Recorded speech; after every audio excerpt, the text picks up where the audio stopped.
Cara mengobati batu dahak yang menyiksa. Bagi teman-teman yang sedang mengalami batu berdahak yang sudah lama nggak sembuh-sembuh, bisa pakai cara ini ya teman-teman ya. Sediakan bawang putih, jahe, sama jeruk nipis. Tapi bawang putih sama jahenya digeprek dulu ya. Habis digeprek terus diseduh.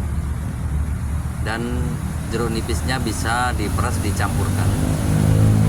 Minum pada malam hari sebelum tidur dan pagi hari. Rutinkan cara ini, insya Allah batu berdahak akan sembuh kembali. Share video ini, semoga bermanfaat. Barakallah.